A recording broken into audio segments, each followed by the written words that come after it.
Temanmu yang sejati adalah teman yang membuat kamu jadi benar, bukan teman yang selalu membenarkan kamu. Berapa banyak pejabat-pejabat hancur karena selalu dibenarkan oleh lingkungannya. Bapak benar Pak, Bapak bijaksana Pak, itu tepat Pak, benar. Buang angin pun kata kelilingnya, oh Bapak sehat. Bapak Ibu hadirin yang saya hormati, dari jumlah bulan yang 12 itu Allah jelaskan minha arba'atun hurum. Ada 4 bulan yang disebut bulan yang dihormati, bulan yang disucikan, bulan yang diharamkan. 4. 3 bergandengan, 1 agak terpisah. Yang bergandengan itu Rajab, Sya'ban, Ramadan. Yang agak terpisah itu Muharram. Ini 4 bulan yang dihormati disebut Ashhurul Hurum. Saudara-saudara, Muharram ini salah satu dari 4 bulan yang istimewa. Kenapa? Banyak peristiwa besar yang terjadi di bulan Muharram.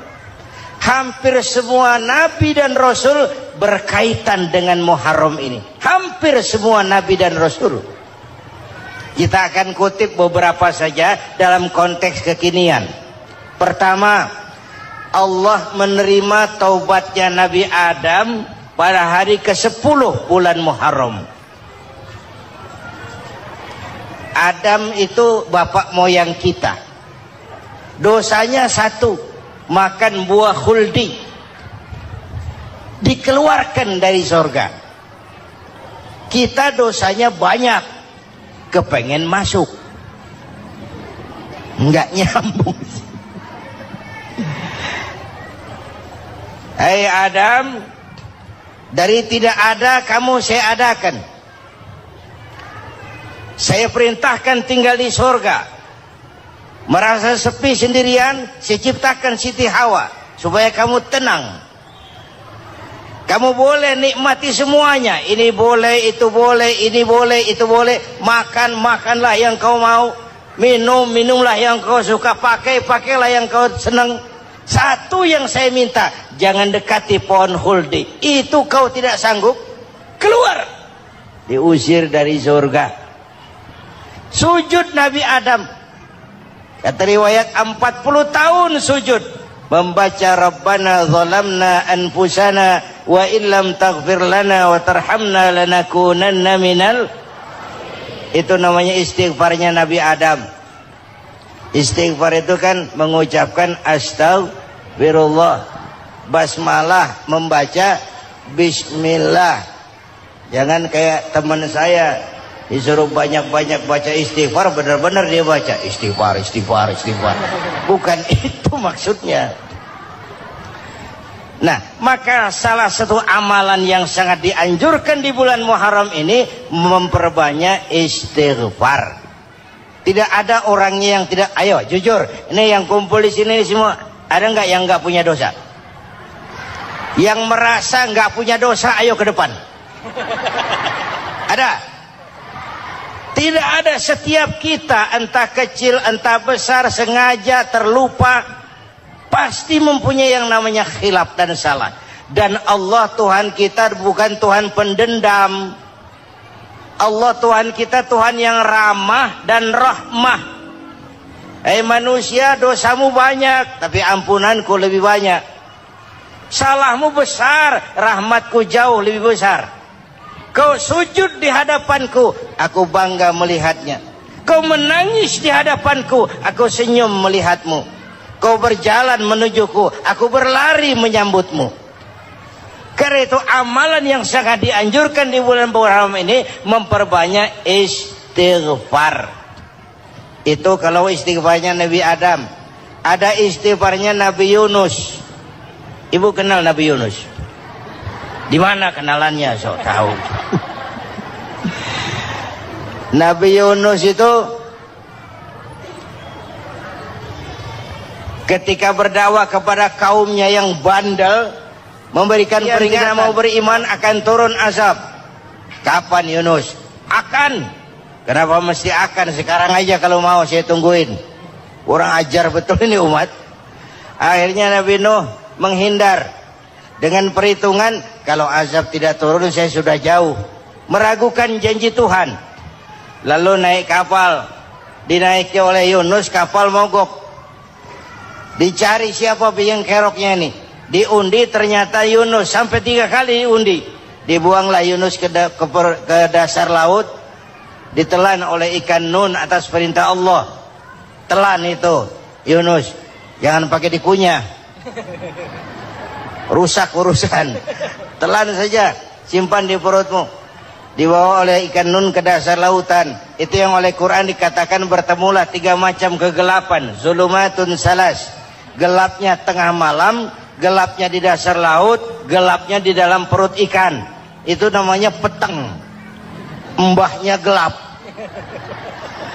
Di perut ikan itulah Nabi Nuh sadar akan kesalahannya. Allah meragukan janji Allah. Ia sujud di dalam perut ikan itu, membaca la ilaha illa anta subhanaka inni kuntu. Itu istighfarnya Nabi Yunus. Dibacakan istighfar begitu, ikan sakit perut pak. Di dasar laut kemana mau cari apotik? Dia naik ke permukaan, memuntahkan isi perutnya. Nabi Yunus keluar dengan selamat. Itu pun terjadi pada hari ke-10 bulan Muharram. Istighfar intinya itu. Itu amalan utama bulan Muharram, memperbanyak istighfar. Allah selamatkan Nabi Nuh dari bahtera banjir yang luar biasa 10 Muharram. Allah selamatkan Nabi Ibrahim dari pembakaran Raja Namruz 10 Muharram. Setelah Nabi Ibrahim itu menghancurkan berhala-berhala, Abrahat pulang mau ibadah, lihat Tuhannya berantakan, marah besar. Siapa yang menghancurkan Tuhan-Tuhan kita ini? Ada yang lapor, kami lihat Ibrahim. Tangkap. Belum ada bukti, tangkap dulu yang penting, bukti belakangan. Tangkap. Wah, dikerahkanlah aparat, tangkap Nabi Ibrahim, disidang langsung oleh Abrahat, oleh Namruz maksud saya.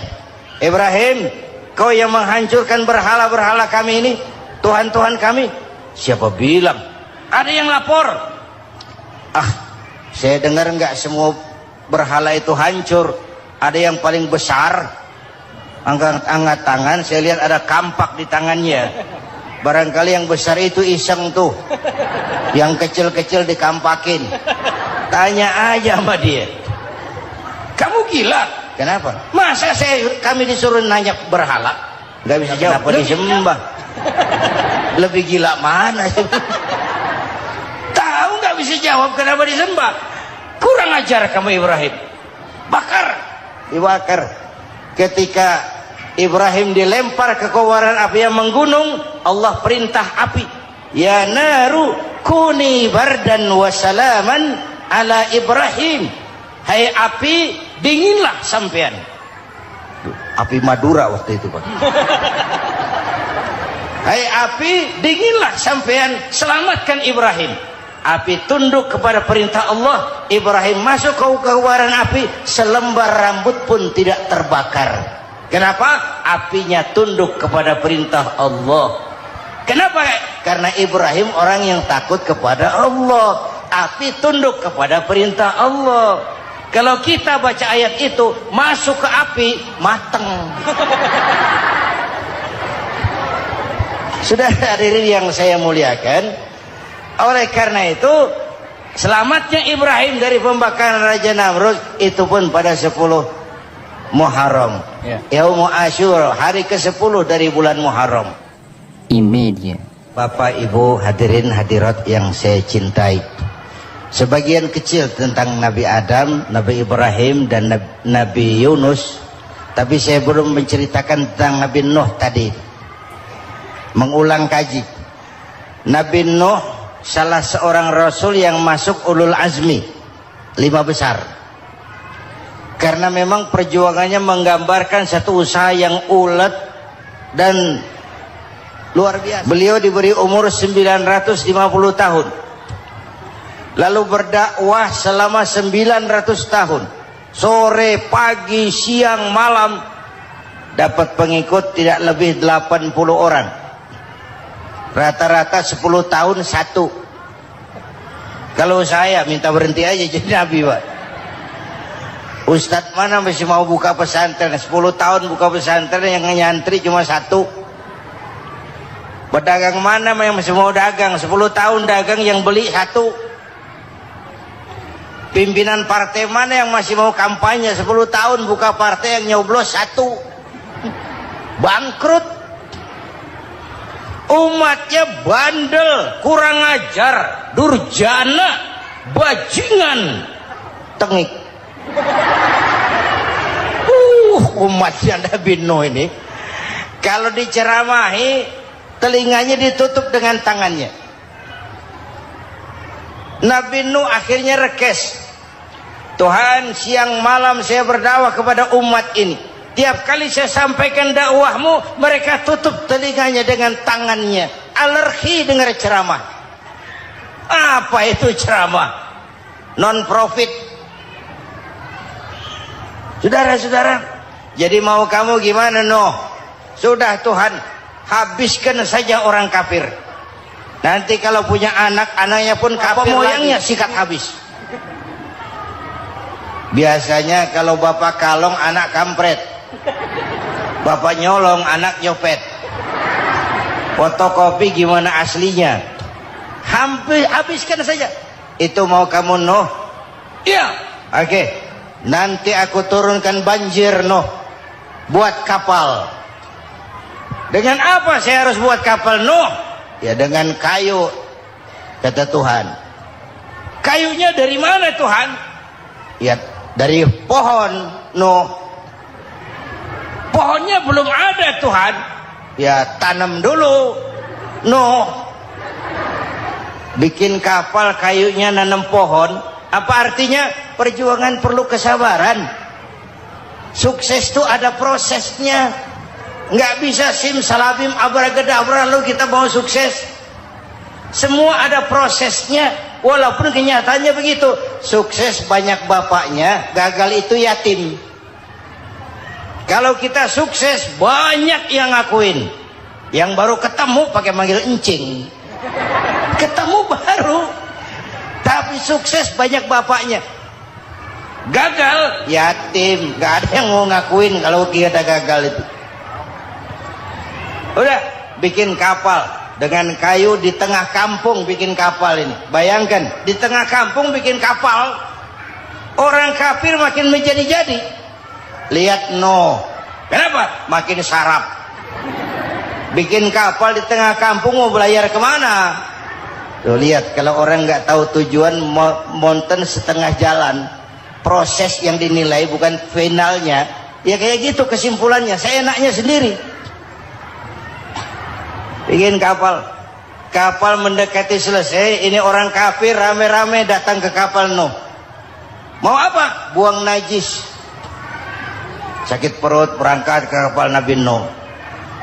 Nongkrong, dapat 2-3 tumpuk, pulang.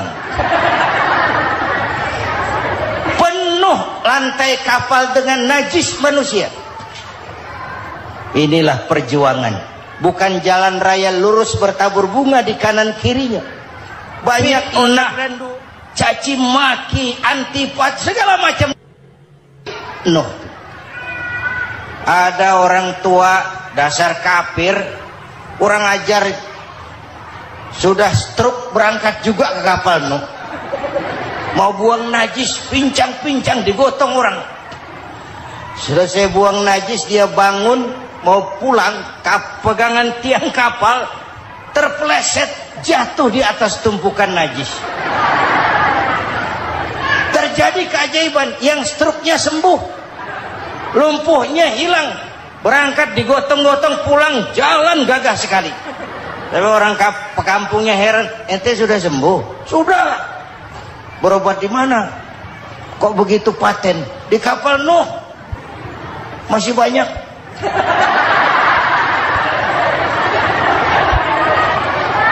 Yang berasa perlu obat bawa rantang.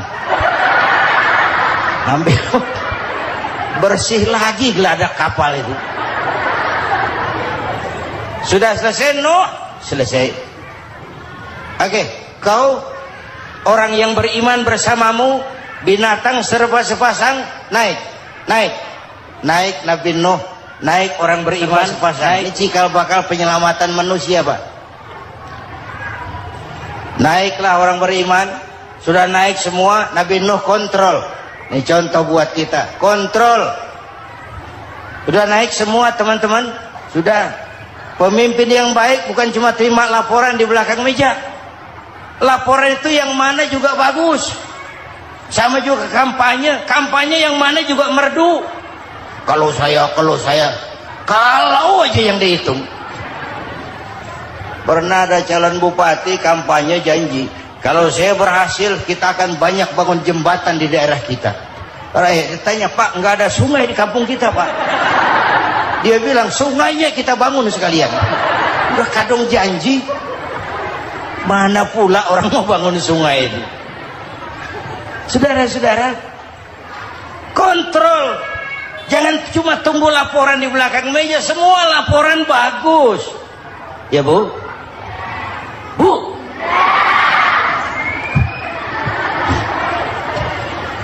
Nabi Nuh kontrol. Sudah naik semua? Sudah, Nuh. Pulan bin Pulan naik Nuh. Paimin bin Tukijo naik. Kami lihat naik. Ada orang Jawa juga, Kiai. Ada. Sudah kontrol. Kanan anak saya ikut nggak naik kapal? Kami tidak lihat itu, Nuh. Kanan. Ini potret. Bapaknya aktif ke masjid, ibunya rajin ke majelis taklim, anaknya keleleran kemana-mana. Bukan di sini, di Prancis. Udah di sini insya Allah sama.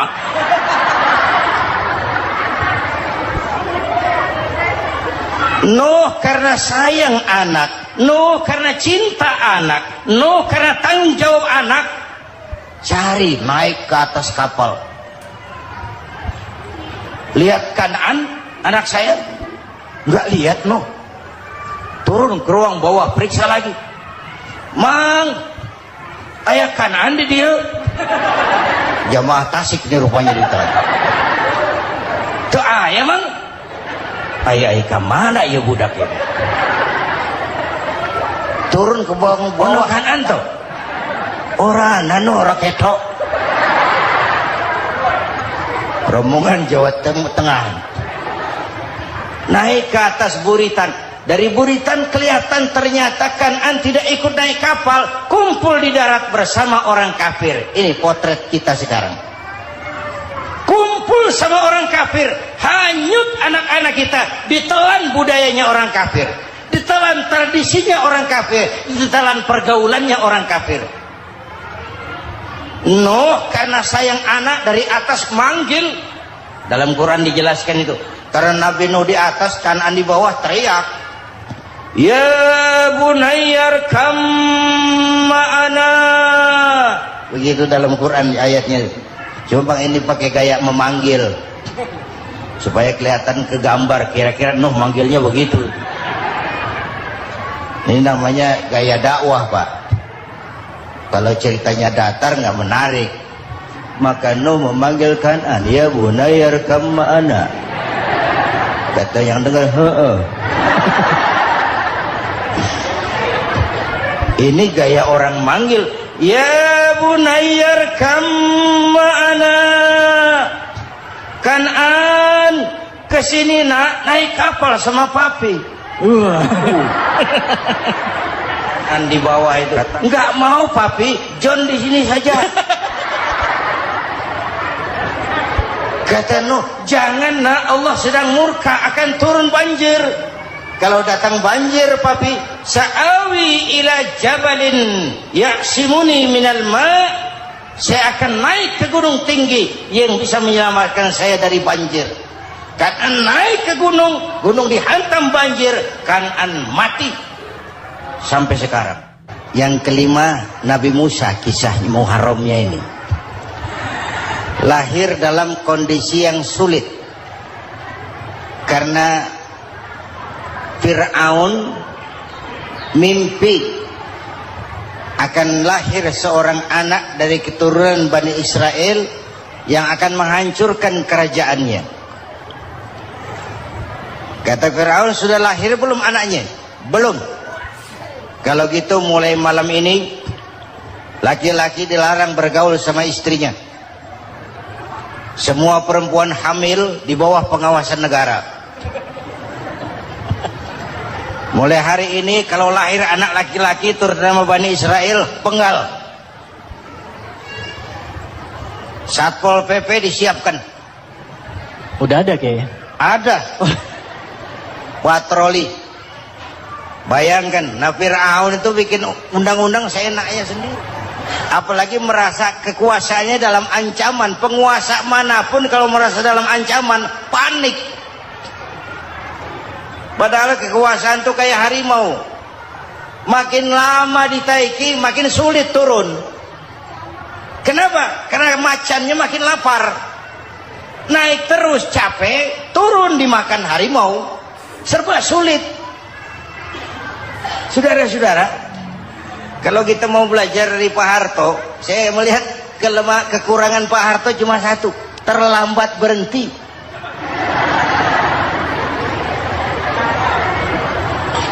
Terlambat berhenti. Di sekelilinginya banyak tukang-tukang jilat, tukang-tukang semir. Pak, kalau tidak ada bapak kami bagaimana, Pak? Bapak Ibu hadirin yang saya hormati, tapi kehendak Allah terjadi. Lahirlah Musa. Bayinya dihanyutkan di sungai Nil. Bayi sudah menderita, dihanyutkan di sungai Nil. Dan akhirnya besar di lingkungan istana Fir'aun. Diriwayat oleh Ratu Aisyah, perempuan Fir'aun, setelah mulai berjuang, terjadilah itu. Musa dan pengikutnya dikejar oleh Fir'aun. Sampai di tepi laut, Allah wahyukan, Musa, lempar tongkatmu ke laut. Dalam kondisi darurat, mukjizat tiada jalan. Kondisi darurat. Kalau tidak, mukjizat itu maunya Allah, bukan maunya Nabi. Nabi nggak kuasa. Allah yang mau.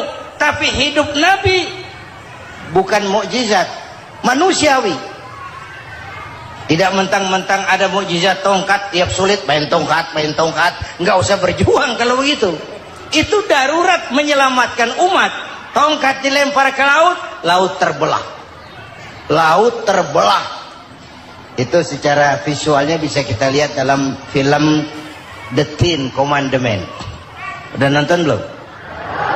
Urusan nonton kalah sama Ustadz bagaimana sih? Ten Commandment, 10 firman Tuhan. Tekniknya bagus loh. Bagaimana laut terbelah. Musa lewat, Fir'aun mengejar. Musa sampai di ujung sana, Fir'aun masih di sama tengah perjalanan. Laut nutup kembali. Laut menutup kembali, Fir'aun tenggelam. Cengap-cengap di lautan. Begitu nafas sampai di tenggorokan, Fir'aun sambil cengap-cengap itu, amantu bi Rabbi Musa wa Harun. Duh, kalau begini mah saya juga percaya sama Tuhannya Musa. Malaikat maut jengkel, goblok loh, terlambat sekarang, ditenggelamin terus, modar. Musa selamat, Fir'aun mati, jenazahnya, jasadnya terdampar di pinggir laut. Beberapa waktu kemudian ditemukan di balsam, diawetkan. Itu sesuai janji Quran. Wa kadzalika nunajjika bi badanika litakuna liman khalfaka ayah. Kami selamatkan badan kamu agar jadi pelajaran bagi orang-orang sesudah kamu nanti. Janji Quran tepat. Janji itu 14 abad yang lalu. Jasad Fir'aun ditemukan, dimumi, diawetkan, dibalsam di bawah nama Farao Ramses II. Sekarang tersimpan di Museum Negara di Mesir. Kapan-kapan nanti ibu main ke Mesir, mampir. Naik ojek paling berapa itu? Oh, orangnya tinggi, hidungnya mancung, pokoknya pantaslah jadi Firaun. Selamatnya Musa di kejaran Firaun di ujung sana itu terjadi pada hari ke-10 bulan Muharram, yang oleh orang Nasrani diperingati dengan hari raya Paskah. Mereka melaksanakan puasa, mensyukuri nikmat keselamatan dari kejaran Fir'aun. Makanya kalau kita ikut puasa di bulan Muharram bukan mengikuti syariatnya Nasrani, salah. Karena Nabi mengajarkan, itu sumbernya, bukan ikutan sama ibadahnya Israel. Tapi memang agama ini kan merupakan mata rantai. Datang Rasul baru melengkapi Rasul sebelumnya, datang Rasul baru melengkapi Rasul sebelumnya. Mata rantai yang berkaitan. Setelah Muhammad selesai, selesailah tugas Nabi dan Rasul. Selesailah misi Nabi dan Rasul. Tidak ada Nabi lagi sesudah Nabi Muhammad. Itu harga mati, titik. Gak ada kompromi. Siapapun sekarang ini nggak datang ngaku jadi Nabi, wajib tidak percaya. Wajib tidak percaya. Tapi kaitannya memang kita bilang Nasrani, orang bahasa Arab, bahasa Ibraninya Nazaret, Nasiroh, Nazaret. Itu beda dialek. Kita Daud, dia David.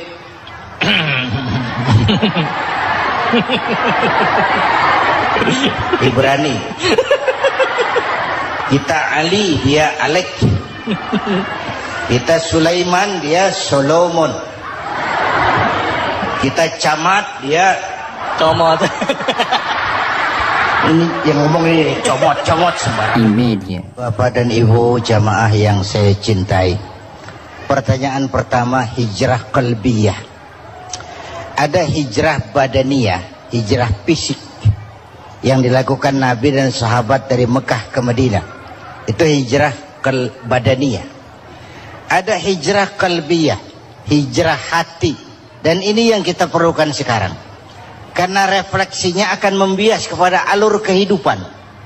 Kalau hati kita mau berhijrah, fisik akan ngikuti. Hijrah dari tempat, dari malas ibadah menjadi rajin ibadah. Hijrah dari maksiat kepada yang ma'ruf, dari berpecah belah menjadi bersatu. Hijrah seperti itu yang sangat kita perlukan. Apalagi masyarakat ini paternalistik. Kita harus hijrah mental sekarang ini. Maka yang disampaikan tadi benar. Seorang ketua MK siap mengundurkan diri kalau terbukti anak buahnya terlibat suap. Itu walaupun siap, tapi sudah angin segar buat rakyat. Bahwa masih ada banyak insya Allah pejabat kita yang punya harga diri. Walaupun ada juga pejabat kita yang muka tembok, kulit badak, kuping kebo. Muka tembok, kulit badak, kuping kebo. Biasanya kalau kereta api tabrakan di negara-negara maju, Menteri Perhubungannya mundur. Di kita petugas palang pintu dipecat. Jauh sekali Menteri sama petugas palang pintu. Benar diadili yang krocok-krocok, kopral-kopral itu. Padahal hadisnya jelas, ar-rashi wal murtashi finnar. Yang nyuap dan yang nerima suap dua-duanya neraka. Kasus potret belakangan ini, yang nerima suap, yang diuber, yang nyuap aman, yang nyuap aman, yang korupsi pajak dikecil-kecilin, yang ngemplang pajak aman. Padahal ngemplang pajaknya triliunan. Padahal dia sudah dikasih fasilitas oleh negara mengelola sumber daya alam negara yang artinya milik rakyat. Dia harus bayar pajak, uang pajaknya dikumpulkan bagi sebesar-besar kemakmuran rakyat. Itu tindakan merugikan rakyat. Karena itu betul, saya setuju, hijrah qalbi yang perlu kita lakukan sekarang. Hijrah hati. Kita ini bangsa Indonesia, seperti timnas. Timnas sekarang anak-anak muda sudah berani pakai baju PSSI. Iya. Kenapa? Menang. Coba kalau kalah terus, nanti menang. Tapi bangsa Indonesia itu memang seperti timnas, namanya kesebelasan. 11 orang. Walaupun ada pemain bintang ya ada presiden, gubernur, menteri, itu bintang-bintang. Tapi bintang baru ada artinya kalau dibantu 10 pemain yang lain. Cristiano Ronaldo. Siapa itu? Penyerang tengah Real Madrid. Bintang. Lionel Messi. Siapa lagi itu? Barcelona. Bercelana.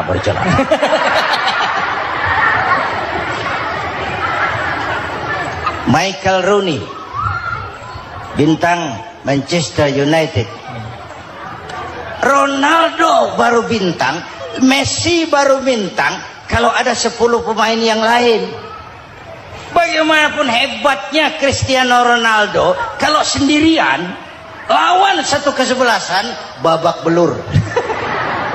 Itulah kita, bangsa Indonesia. Kita satu kesebelasan, harus saling memperkuat. Ada bangsa kita ini yang jadi jaksa, ada yang jadi hakim, ada yang jadi polisi. Itu posisi penyerang tengah, kiri luar, kanan dalam, back, striker, kiper, posisi. Tapi sadar kita satu kesebelasan, Bung. Jangan bikin gol ke gawang sendiri. Kalau punya bola bagus, operan dong sama temannya. Yang bisa menciptakan gol, operan. Ada yang jadi pengusaha besar, bagus boleh. Punya untung besar, operan. Kasih masjid, kasih pesantren, operan. Ini kesebelasan kita kalau punya bola pelitnya setengah mati, Pak. Nggak mau ngoper. Bawa sendiri, mending bikin gol. Enggak. Kita ini satu kesebelasan. Satu sama lain harus saling memperkuat. Bahwa ada penyerang tengah, itu si posisi. Tapi kalau memang peluang memungkinkan, ayo dong operan. Saya iri sama kesebelasan Nasrani di Indonesia. Mereka kalau punya bola operannya cakep. Gereja cepat selesai, rumah sakit Kristen cepat selesai. Kenapa? Operannya bagus. Kita ini kalau punya bola bawa sendiri, nggak mau ngoper. Maka masjid nggak selesai-selesai. Madrasah banyak yang bocor. Rumah sakit Islam kalah bersaing. Kenapa? Operannya berat. Ayo menyadari kita ini timnas, satu kesebelasan. Jangan menjegal kawan seiring, kawan sendiri dijegal. Sudah musuh terlalu kuat, gawang sendiri dijebol. Akhirnya terbalik kita ini. Ujian terberat telah diberikan Allah kepada para anbiya. Kemudian para aulia, kemudian para ulama. Summal amsal fal amsal, ke bawah dan ke bawah, diuji setiap orang menurut kekuatannya berpegang kepada agama. Kalau karena anak Melayu bilang, kalau takut dengan ombak, jangan berumah di tepi pantai. Kalau takut diterjang ombak, jangan berumah di tepi pantai. Kata ibu tadi, mau jadi pohon tinggi harus berani ketiup angin. Makin tinggi pohonnya, makin keras anginnya. Takut angin, jangan jadi pohon tinggi, jadilah rumput. Nggak ditiup angin, tapi diinjak kebo. Apa yang nggak ada resikonya? Apa yang nggak ada resikonya? Semua nabi ada yang dihantam kekuasaan yang arogansi. Ibrahim berhadapan dengan Namrud. Musa berhadapan dengan Fir'aun. Ada yang diuji dengan berhadapan umat yang sangat kurang ajar. Ada yang diuji dengan Yusuf yang dahsyat. Digosipi sama Zulaikha itu. Nabi Yusuf Nabi Yusuf. Ya. Yang namanya gosip itu kan menyebarkan keburukan orang. Kalau benar saja hukumnya ghibah. Ya. Kalau salah hukumnya fitnah. Fitnah lebih bahaya dari pembunuhan. Benarnya ghibah, salahnya fitnah. Saudara hadirin yang saya hormati, jadi resiko itu biasa. Tidak ada yang tanpa resiko. Kalau takut ombak, jangan berumah di tepi pantai. Tinggal bagaimana kita menyikapinya. Kalau kita dewasa, ini bagian ibadah saya kurang. Mungkin karena dia omongin orang, tambah pahala saya. Mungkin karena dia omongin orang, tambah pahala saya. Maka saya ngadapi gosip, sepatah pun saya nggak ngomong. Saya cicing, cicing. Saya percaya masyarakat itu punya filter. Amin. Saya percaya Tuhan itu. Assalamualaikum warahmatullahi wabarakatuh. Waalaikumsalam warahmatullahi wabarakatuh. Alhamdulillahillazi ja'ala 'aidan li'ibadihil mu'minin wa khatama bihi syahra siyama lil mukhlisin. Wassalatu wassalamu ala ashrafil anbiya'i wal mursalin Sayyidina wa maulana Muhammadin wa ala alihi wa ashabihil mujahidin at-tahirin, amma ba'd. Ma'asyiral muslimin rahimakumullah. Pada pertemuan terdahulu sudah kita bicarakan bahwa orang yang menjalankan ibadah Ramadan dengan baik, dalam arti siang dia laksanakan ibadah puasa, sementara dia hidupkan malam-malam Ramadan dengan sholat tarawih, i'tikaf, tadarus Al-Quran dan sebagainya. Orang yang semacam itu keluar dari Ramadan dijanjikan oleh Allah, ghufira lahu ma taqaddama min zambihi, diampunkan segala dosa yang pernah dia kerjakan. Sehingga ia keluar dari bulan Ramadan seperti bayi baru dilahirkan oleh ibunya, bersih, tidak punya dosa kepada Allah lantaran sudah dibersihkan oleh ibadah Ramadan. Jadi dalam Islam dosa itu ditebus dengan taubat, dengan amalan kita sendiri, bukan dengan uang, tidak juga dengan beras. Saya percaya kalau dosa bisa ditebus dengan beras misalnya, barangkali Menteri Pertanian akan lebih dulu masuk surga. Kalau dosa bisa ditebus dengan uang, mungkin Gubernur Bank Sentral atau para Menteri Keuangan akan menjadi penghuni surga nomor wahid. Dalam Islam dosa ditebus dengan taubat kepada Allah. Orang yang melaksanakan ibadah dengan baik di bulan Ramadan, keluar Ramadan, masuk 1 Syawal seperti bayi baru dilahirkan oleh ibunya. Pantas dia mengucapkan minal aidin, semoga kami termasuk orang yang kembali kepada fitrah, suci, bersih. Dia rayakan hari itu, hari di mana dia kembali kepada kesucian. Itulah hakikat daripada Idul Fitri. Dengan kata lain, Idul Fitri ini tidak bisa dilepaskan kaitannya dengan ibadah Ramadan. Hanya oleh karena kita melaksanakan ibadah Ramadan, maka kita rayakan Idul Fitri. Dengan bahasa yang lebih langsung, sebenarnya yang berhak merayakan Idul Fitri mereka yang mengisi Ramadan dengan kegiatan ibadah. Saudara-saudara kaum muslimin yang berbahagia, lalu bagaimana prosesnya? Yang pertama, manakala datang senja akhir Ramadan, wajiblah kita mengeluarkan zakat fitrah. Sebab Rasulullah sallallahu alaihi wasallam bersabda, "Saumul abdi mu'allakun ma baina as-sama'i wal ardi hatta yuaddiya shadaqatal fitri." Sesungguhnya puasa seorang hamba bergantung antara langit dan bumi, yakni belum diterima oleh Allah sampai dia mengeluarkan zakat fitrahnya. Memang boleh mengeluarkan zakat fitrah itu sejak awal Ramadan. Itu waktu yang dibolehkan. Jadi saudara tidak mau sibuk begitu 2 hari puasa lalu bayar zakat fitrah, boleh. Tetapi waktu yang wajib sejak terbenam matahari akhir Ramadan. Waktu yang terbaik untuk membayar zakat fitrah selesai sholat subuh sebelum orang berangkat melaksanakan sholat Idul Fitri. Waktu yang makruh setelah orang selesai sholat Idul Fitri lalu baru bayar zakat fitrah, makruh di situ.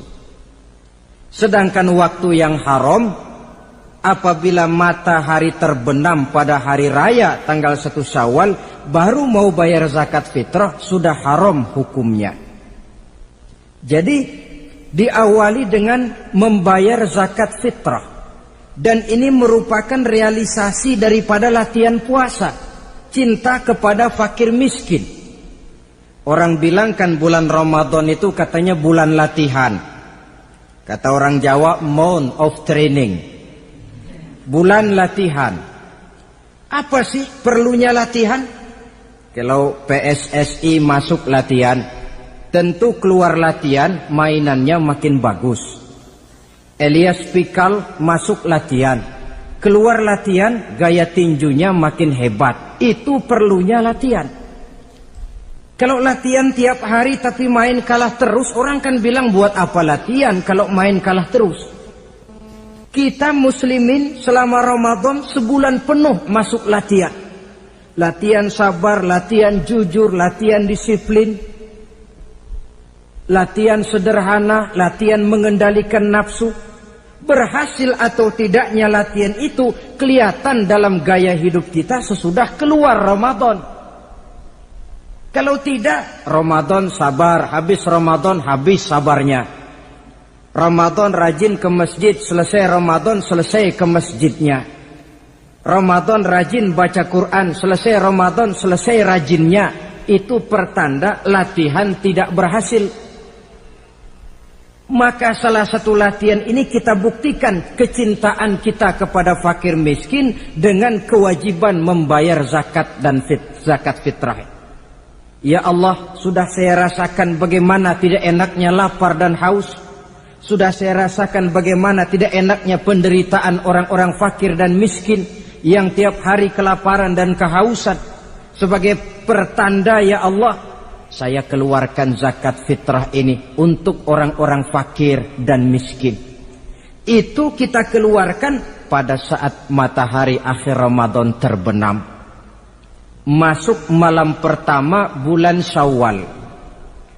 Malam takbiran kalau istilah di kampung kita ini. Allah Subhanahu wa taala dalam Al-Qur'an menjelaskan walitukmilul iddata. Hendaklah engkau sempurnakan jumlah bilangan hari puasamu. Berpuasa sebulan penuh. 30 hari atau lebih sering 29. Bila sudah sempurna hari puasa itu, walitukabbirullah, hendaklah engkau agungkan Allah. Hendaklah engkau bertakbir. Oleh karena itu disunahkan menghidupkan malam 1 Syawal, malam hari raya Idul Fitri itu dengan memperbanyak takbir. Sejak matahari terbenam selesai sholat maghrib, kita kumandangkanlah kalimat takbir itu dari rumah ke rumah, dari surau ke surau, dari masjid ke masjid, dari kampung ke kampung, pertanda rasa syukur kita yang tiada terhingga kehadirat Allah Subhanahu wa taala, Tuhan yang Maha Esa dan Maha Kuasa. Entah kenapa bila matahari akhir Ramadan terbenam, datang malam 1 Syawal, berubah perasaan kita. Sedih menjadi gembira, sukar menjadi mudah, hati yang tadinya digenangi air kebencian berubah menjadi hati yang penuh dengan cinta kasih kepada sesama. Kumandang takbir bagi orang-orang yang hidup tinggal di rantau, mengingatkan dia kepada kampung halamannya. terkenang dia sungai tempat dia mandi, lapangan tempat dia bermain. Oi kampuang nan jauh di mato katanya. Sehingga orang-orang yang tinggal di tanah rantau diusahakannya benar supaya bisa berlebaran pulang mudik katanya, nak berkumpul dengan sanak keluarganya supaya lebih mudah bersilaturahmi sambil mengenang masa-masa lalu di kampung halaman. Jadi setelah zakat fitrah kita tunaikan, sambutlah malam Idul Fitri itu dengan memperbanyak takbir. Ini disunahkan, menghidupkan malam lebaran dengan memperbanyak takbir, bukan memperbanyak bakar petasan. Itu kan pekerjaan mubazir, dan mubazir itu jelas perbuatan setan. Ada yang bilang katanya bakar petasan itu nambah syiar. Syiar macam mana datang dari petasan? Sebagian lagi berjaga-jaga juga, tapi bukan dengan memperbanyak takbir. Bergadang-gadang di pinggir jalan, ngebut dengan kendaraan aneka warna. Tidak itu yang diajarkan agama. Berkumpul kita di surau, berkumpul kita di masjid, paling kurang berkumpul di rumah dengan keluarga. Ramai-ramailah kita bertakbir, memanjatkan puji dan syukur kepada Allah. Ya Allah, kalau tidak lantaran petunjukmu, sulit rasanya melaksanakan perjuangan yang berat sebulan penuh ini. Melatih diri, membina takwa, mengharap ridho. Dengan lapar melilit perut, dengan haus mencekik kerongkongan. Bersyukur kami kepadamu ya Allah. Dan sebagai pertanda kami kumandangkan kalimat takbir, memuji keagungan dan kebesaranmu. Allahu Akbar, Allahu Akbar, Allahu Akbar, walillahil hamd. Saudara-saudara kaum muslimin rahimakumullah. Di dalam satu hadis dari Ubadah bin Samit diriwayatkan oleh Imam Tabrani, bersabda Rasulullah sallallahu alaihi wasallam, "Man ahya lailatal fitri lam yamut qalbuhu yauma tamutul qulubi." Barang siapa yang menghidupkan malam Idul Fitri, maka hatinya itu tidak akan pernah mati pada saat hati-hati orang lain menjadi mati. Kita yang paling khawatir dalam hidup ini, pada saat hati kita sudah mati selagi jasad masih hidup, menjadilah kita bangkai berjalan dalam pandangan Allah. Badan hidup tapi hati mati, bangkai berjalan dalam pandangan Allah. Jadi ini hakikat merayakan Idul Fitri. Puasa Ramadan sebulan penuh, malamnya ibadah, menunaikan zakat fitrah, lalu malamnya menghidupkan malam dengan takbiran. Yang terjadi kan kita lihat adat yang dibesarkan, ibadat ditinggal. Puasa tidak, tarawih apalagi, lebaran kurang seminggu sudah lebih sibuk dia daripada yang puasa. Ke pasar kayaknya pasar mau dibeli semua. Rumah pun dicat, dikapur, baju diperbarui. Itu kan kulit. Memang lebih bagus kalau kulitnya baik, isinya pun baik. Tapi yang lebih penting daripada sekedar kulit adalah isi. Hakikat merayakan Idul Fitri kembali kepada kesucian. Kita bersih, tidak punya dosa kepada Allah. Itu kita rayakan. Dengan apa? Nah, oleh seorang ulama, Al-Imam Zakiyuddin Abdul Azim bin Abdul Quwa Al-Munziri, diberikan contoh bagaimana Rasulullah sallallahu alaihi wasallam itu merayakan Idul Fitri. Beliau berkata, yuhibbu sallallahu alaihi wasallam ayyuqabilal 'ida bil bisri was surur. Rasulullah sallallahu alaihi wasallam cinta, senang menyambut Idul Fitri bil bisri was surur, dengan muka gembira dan dengan sikap sukacita. Jadi merayakan Idul Fitri bil bisri was surur, muka menunjukkan kegembiraan. Kenapa gembira? Sudah berhasil berjuang sebulan penuh.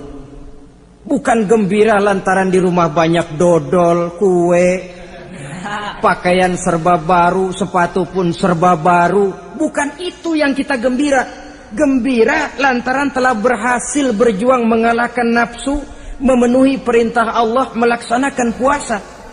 Gembira lantaran kita kembali suci seperti bayi baru dilahirkan oleh ibunya. Bil bisri, muka menunjukkan kegembiraan, cerah di malam itu sampai di hari lebarannya. Jadi walaupun barangkali oleh karena kesulitan ekonomi tidak terbeli itu baju yang baru, tidak terbeli itu sepatu yang baru, tidak terbeli itu makanan dan kue seperti tetangga, jangan sampai mengurangi kegembiraan kita. Tidak boleh menyambut lebaran itu dengan manyun. Tahu manyun? Mukanya sudah macam asam sama kukusan. Tidak ada menunjukkan sikap kegembiraan.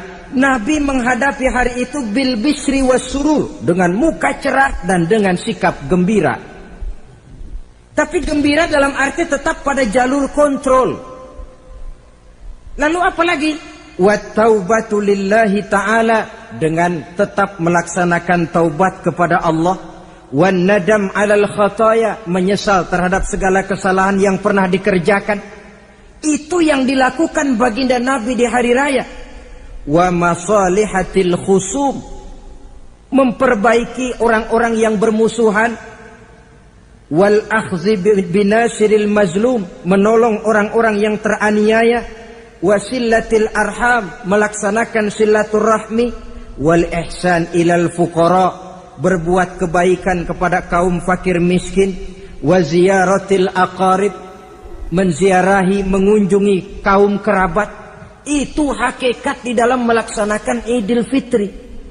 Jadi jangan terbalik, sudah merasa baju baru, ini kan lebaran, merdeka.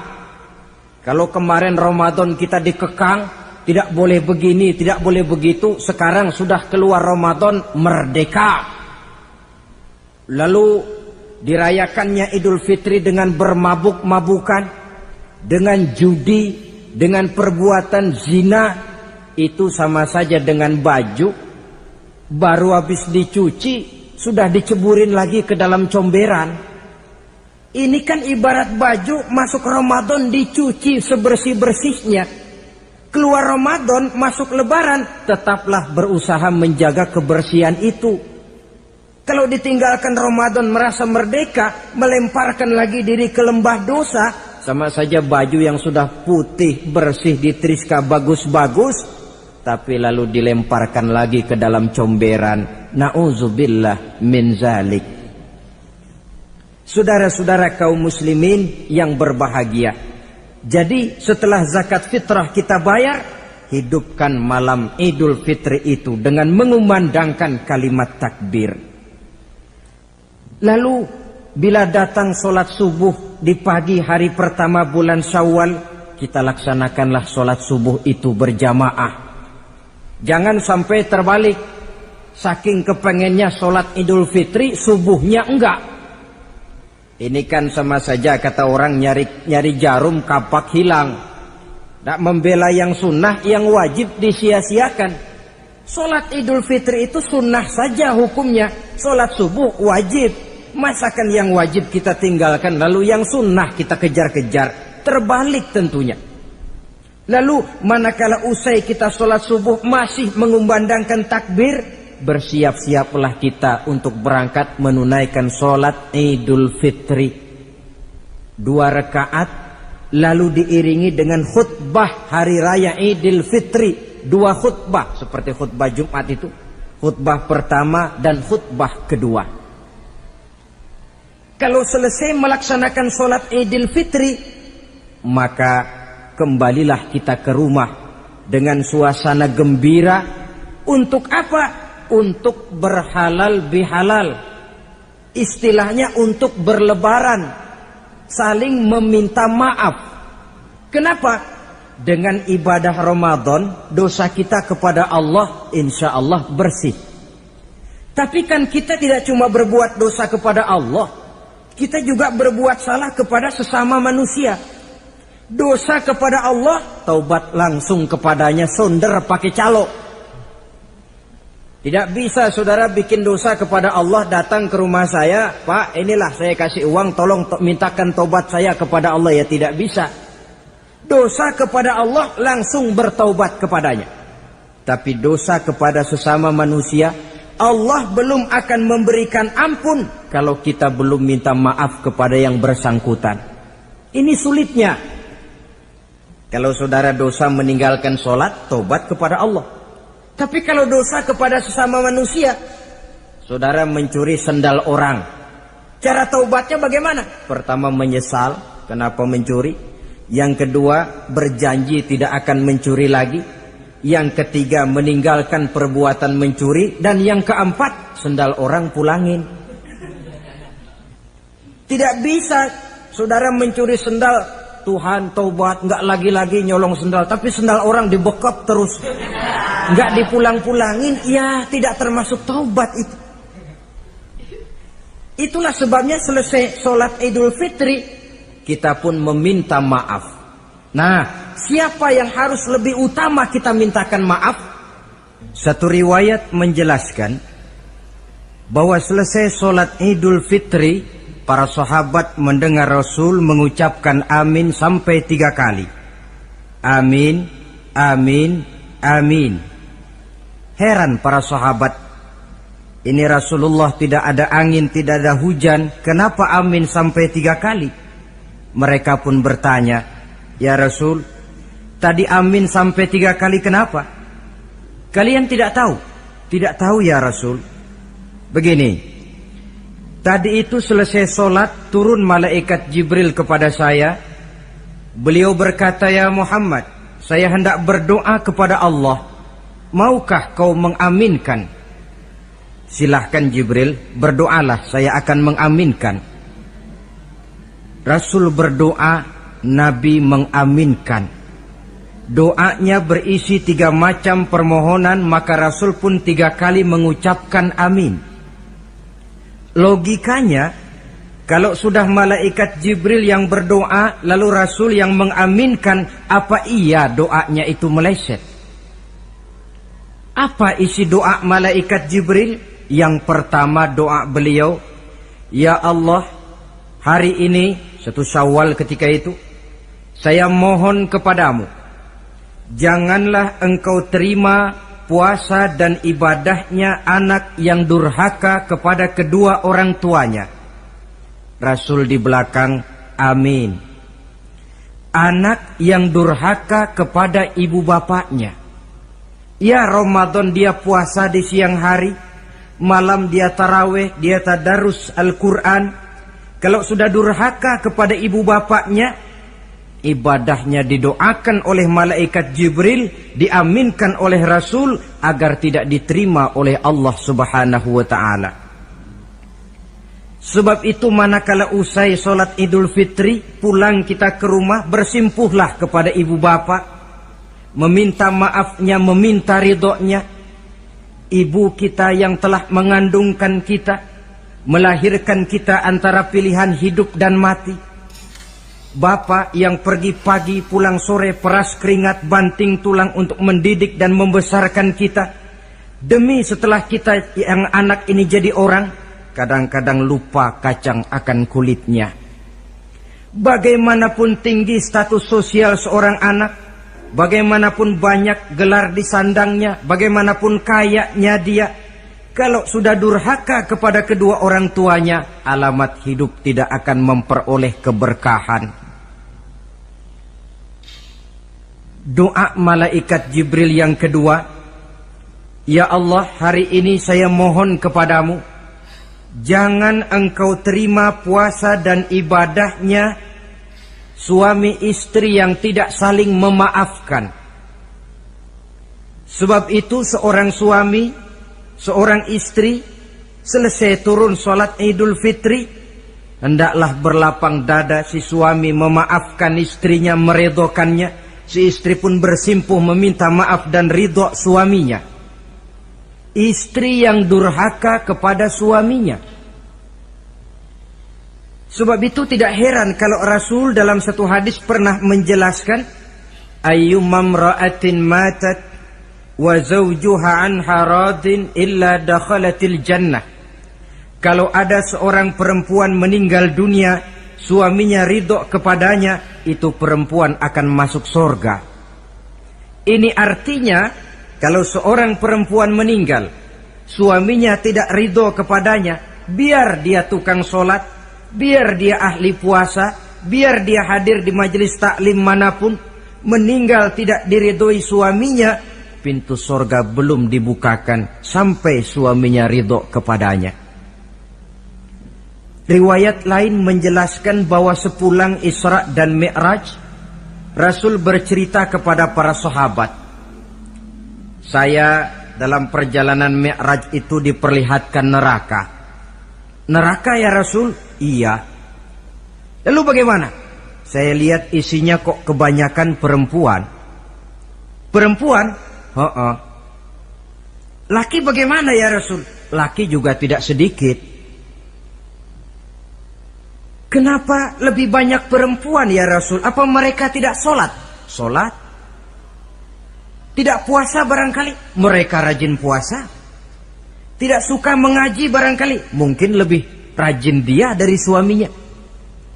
Lalu apa penyakitnya ya Rasul? Beliau menjawab, hunna yakfurnal asir.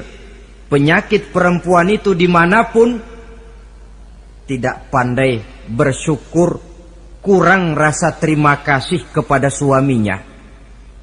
Suaminya yang bertahun-tahun pergi pagi pulang sore, peras keringat banting tulang untuk menghidupi keluarga, sekali saja terselip berbuat salah, hilang jasanya yang bertahun-tahun itu.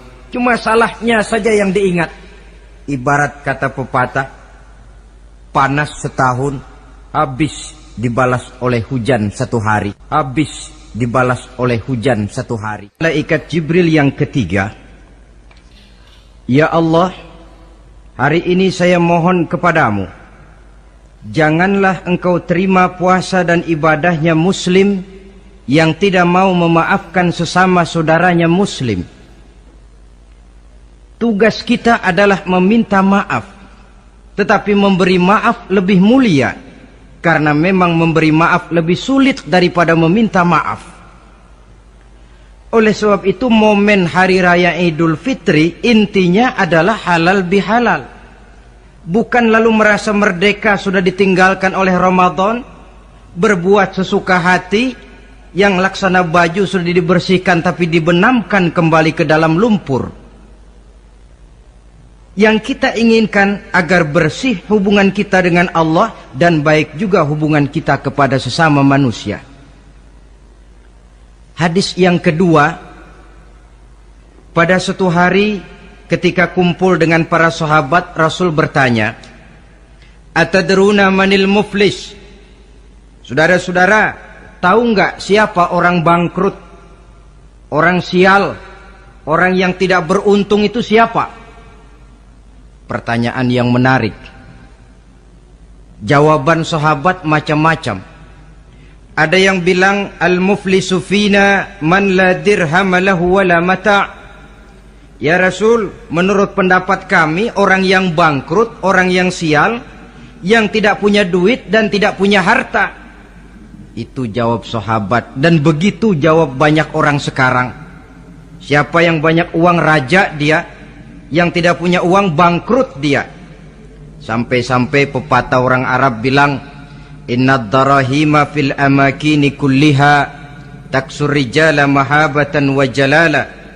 Uang itu di mana-mana katanya bikin hebat orang yang memilikinya. Coba lihat orang yang tidak punya uang dengan yang punya uang, jangan gaya hidupnya, gaya jalannya saja lain. Coba orang kerja itu hari Kamis sama hari Sabtu lain jalannya. Hari Kamis loyo, lesu, manyun. Tapi kalau sudah hari Sabtu gagah bukan main. Kenapa? Ada uang di kantongnya.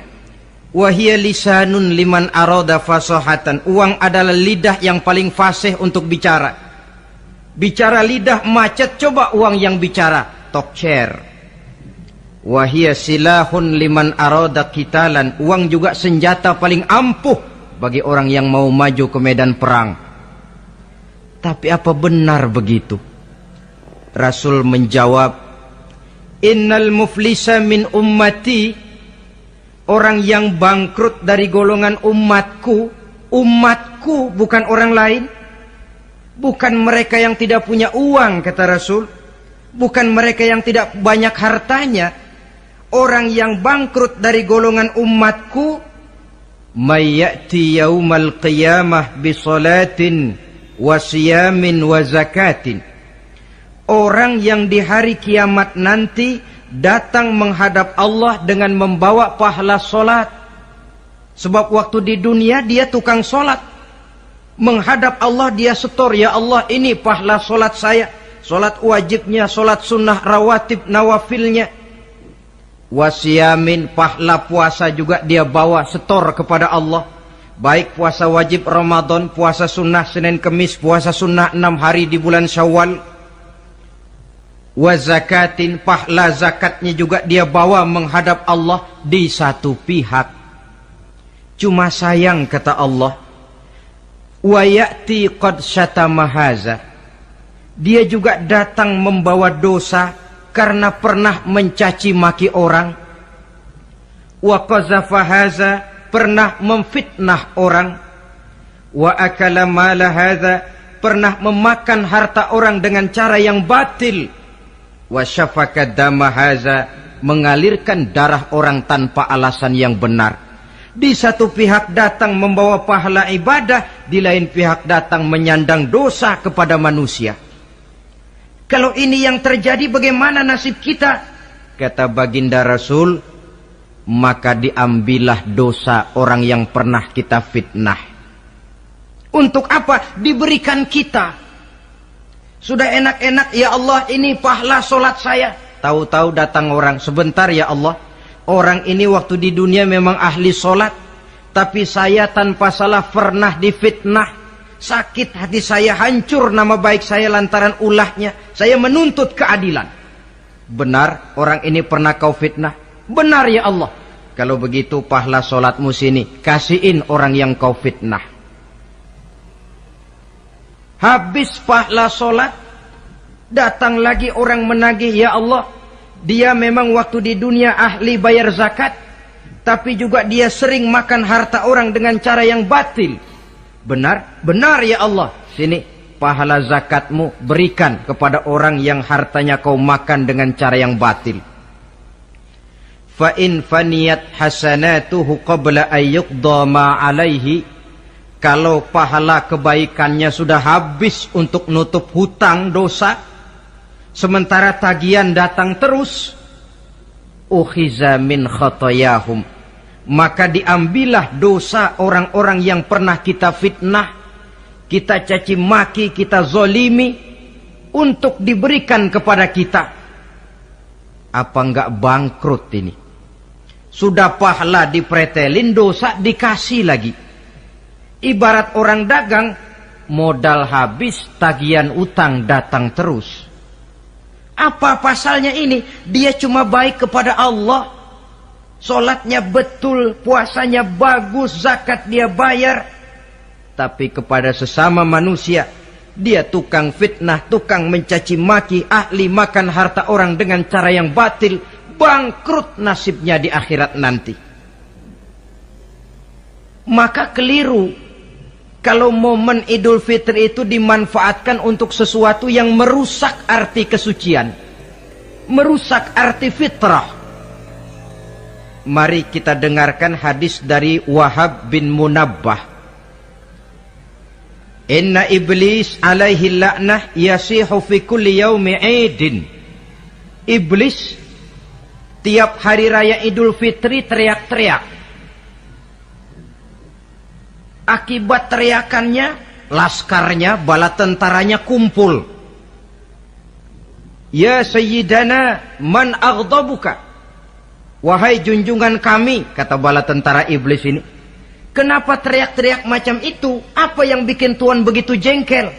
Kasih tahu saja sama kami biar kami hancurkan siapa yang telah menyakitkan hati Tuhan. Kata iblis, tidak ada yang nyakitin hati saya. Cuma kamu perlu tahu, kata iblis, Innallaha qad ghafara li hadhihi al-ummah fi hadzal yaum. Hari ini, hari Idul Fitri, Allah telah mengampunkan dosa umat yang berpuasa. Itu yang nyakitin hati saya.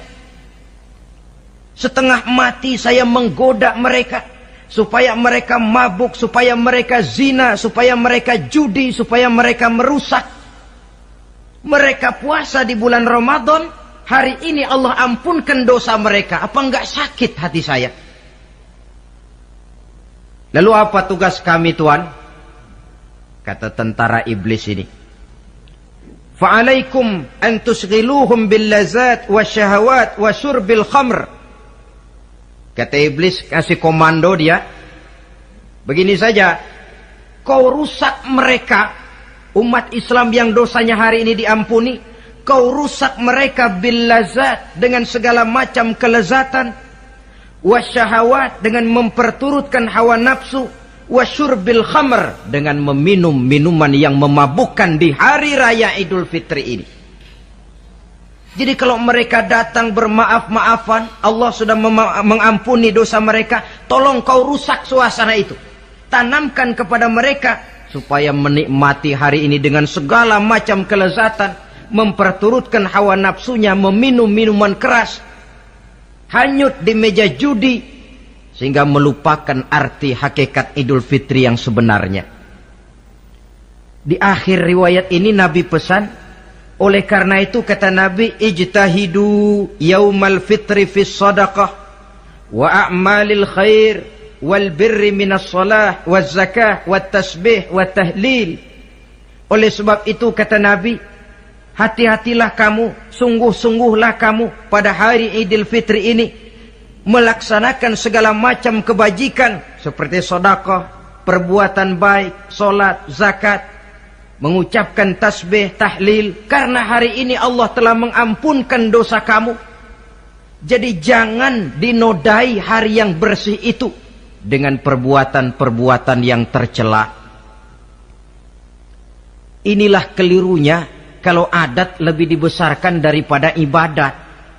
Kalau menyambut Idul Fitri itu yang lebih diutamakan baju barunya, pakaian serba barunya, rumah serba bersihnya, lalu fasilitas serba adanya, lupa kepada intinya, manusia akan mudah terjerumus menodai hari yang suci dengan perbuatan yang kotor.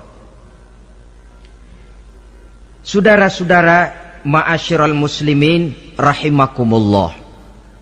Karena itu Rasulullah sallallahu alaihi wasallam pernah menjelaskan apa hakikat hari raya sebenarnya. Beliau berkata, lil mu'mini khamsatu a'yad. Orang beriman mempunyai 5 hari raya. Yang kita tahu kan gampangnya Idul Fitri, Idul Adha, kan itu. Ya. Rasul berkata, orang beriman sebenarnya mempunyai 5 hari raya. Hari raya yang dia rayakan dengan kegembiraan. Kapan saja itu? Pertama, kullu yaumin yamurru 'alal mu'min wa la yuktabu 'alaihi zanbun.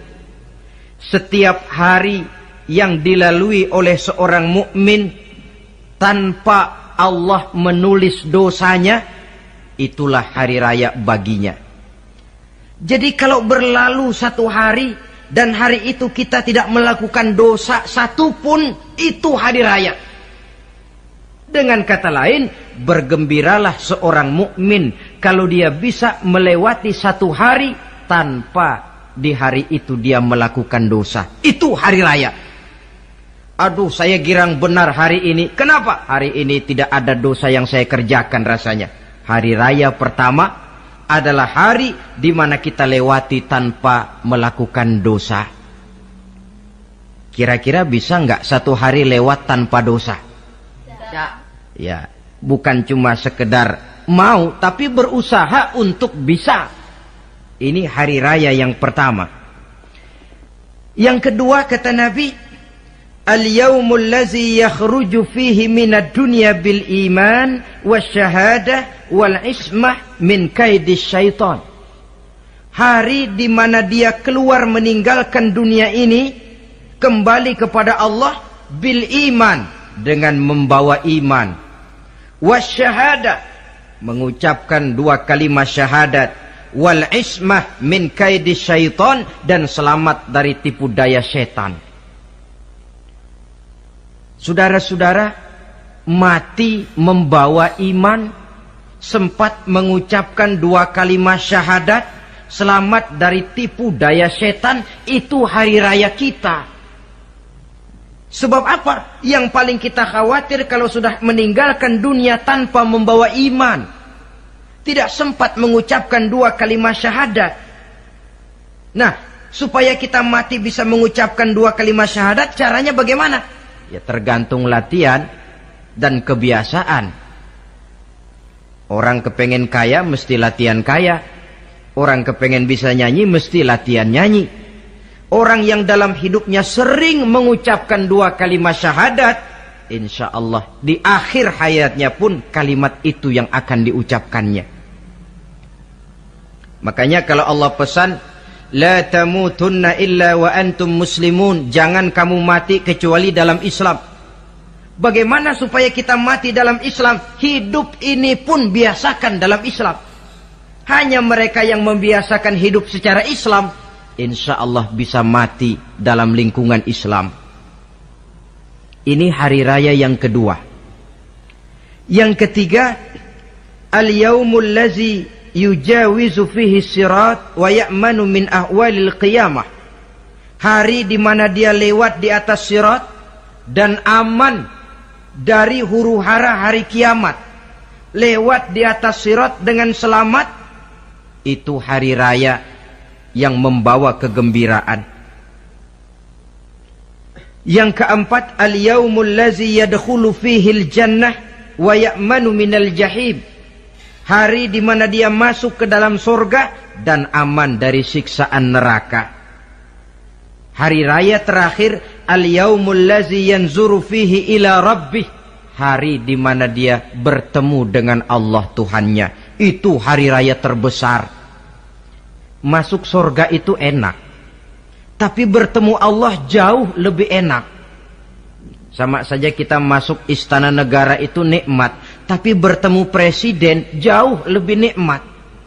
Mungkin begitu masuk istana negara kita heran, kagum melihat lukisan, melihat dekorasi. Tapi begitu bertemu dengan kepala negara, lupa kita dengan indahnya bangunan istana negara. Mungkin ketika masuk surga kita kagum, begitu luar biasa kenikmatannya. Ketika bertemu dengan Allah, hilang kenikmatan surga, tertutup oleh nikmatnya bertemu Allah. Ma'asyiral muslimin rahimakumullah. Nah, lalu ada satu tradisi di negara kita ini yang disebut acara halal bihalal. Di Arab ini tidak ada. Dan memang halal bihalal itu bahasa Arab yang di Arab sendiri tidak terpakai. Halalun bihalalin artinya saling halal menghalalkan. Maksudnya saling maaf memaafkan. Kemarin saudara tanpa salah saya pukul, haram. Kesempatan ini tolong dihalalkan, artinya tolong dimaafkan. Karena kita bertemu seorang-seorang sulit, datang dari rumah ke rumah pun memakan waktu. Biasanya pun orang mengadakan acara kumpul, entah itu organisasi, entah itu kantor, entah itu keluarga besar, kumpul dalam satu acara yang lazimnya mereka sebut dengan halal bihalal. Rangkaiannya tidak terpisahkan dari puasa Ramadan, Idul Fitri, dan halal bihalal. Artinya, karena kita melaksanakan puasa di bulan Ramadan, maka kita rayakan Idul Fitri. Di dalam merayakan Idul Fitri, kita laksanakan acara halal bihalal. Tidak terpisahkan. Tapi rupanya halal bihalal ini sudah jadi milik nasional. Ya kita ikut bersyukur menjadi milik nasional. Tetapi yang paling merasakan nikmatnya tentu mereka yang mengikuti prosesnya sejak semula. Pelaksanaan ibadah puasa, melaksanakan zakat fitrah, menunaikan sholat Idul Fitri, sampai kepada berhalal bihalal. Kemudian satu hadis lagi, Rasulullah sallallahu alaihi wasallam bersabda, "Isnani la yanzurullahu ilaihima yaumal qiyamah." Ada dua golongan manusia yang di hari akhirat nanti tidak akan dipandang oleh Allah, tidak akan diopeni oleh Allah. Siapa mereka? Pertama qati'ur rahim, yang kedua jarus su'i, orang yang memutuskan silaturahmi, dan tetangga yang jahat dengan tetangganya. Sebagai uraian penutup, saya ingin mengajak kita semua untuk merenungi firman Allah dalam surah Al-A'la ayat 14 sampai dengan ayat 17. Qad aflaha man tazakka wa dzakara isma rabbih fasalla bal tu'thiruna al-hayata ad-dunya wal akhiratu khairu wa abqa. Qad aflaha man tazakka, sungguh telah beruntunglah orang-orang yang membersihkan dirinya. Ada yang mentafsirkan sungguh beruntung orang-orang yang telah menunaikan zakatnya. Sebab apa? Diri, jiwa ini kan bukan milik kita, milik Allah. Kita ini cuma hak pakai. Seperti saudara ini baju saya, saudara punya hak pakai. Kalau waktu saya ambil baju itu kotor, tentu marah saya sebagai pemiliknya. Tetapi ketika saya ambil baju itu memang bersih, terpelihara dengan baik, senang hati saya. Qad aflaha man tazakka, sungguh telah beruntung orang-orang yang membersihkan jiwanya. Dia puasa di bulan Ramadan, malamnya dia tarawih, zakat fitrah pun dia bayar. Wa dzakara isma rabbih, lalu dia menyebut nama Tuhannya dengan mengumandangkan takbir, bersahut-sahutan di malam hari raya Idul Fitri itu. Fasalla, lalu dia laksanakan solat Idul Fitri. Lalu apa? Bal tu'thirunal hayatad dunya, tapi mengapa kamu lebih memilih gemerlapnya dunia, melupakan inti, melupakan isi dengan mengambil kulit, merayakan Idul Fitri dengan lupa diri, lupa daratan, bermabuk-mabukan, tenggelam di meja judi, hanyut di lembah zina. Bal tu'thirunal hayatad dunya, kau utamakan megahnya dunia, kau kejar gemerlapnya dunia, kau lupa hakikat Idul Fitri itu. Wal akhiratu khairun wa abqa, padahal akhirat itu lebih baik dan lebih kekal bagi kamu. Dunia yang segala kemampuan yang ada kita kerahkan untuk mengejarnya merupakan kenikmatan yang kalau ketimbang kenikmatan akhirat, berapalah lamanya. Umur orang sekarang paling panjang 80 tahun, jarang yang sampai 100. Jadi kalau Nabi mengatakan ad-dunya sijnul mu'min wa jannatul kafir, dunia adalah penjara bagi orang mukmin dan surga bagi orang kafir, itu betul. Yang salah kadang-kadang hadis ini digunakan sebagai senjata untuk menghantam orang Islam menjadi lemah. Dunia penjara bagi orang mukmin. Apanya yang dipenjara? Nafsunya. Dalam kehidupan di dunia ini, seorang mukmin tidak bebas memperturutkan hawa nafsunya, dipenjara nafsunya. Wa jannatul kafir, tapi dunia ini surga bagi orang kafir. Tidak lagi merupakan penjara, dia bebas memperturutkan hawa nafsunya. Dilarang tidak terlarang, dicegah pun tidak tercegah. Kalau habislah dunia, habislah sudah surganya sampai di situ. Bila datang ajal, selesailah sudah kesenangannya sampai di situ. Saudara-saudara ma'asyiral muslimin rahimakumullah. Oleh karena itu, janganlah di dalam merayakan Idul Fitri ini kita mengutamakan kulit dengan melepaskan isinya.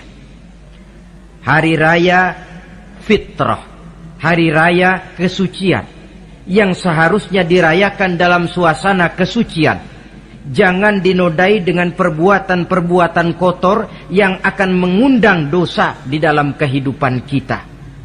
Sehingga 1 bulan latihan di dalam Ramadan ini mewarnai kehidupan kita 11 bulan berikutnya.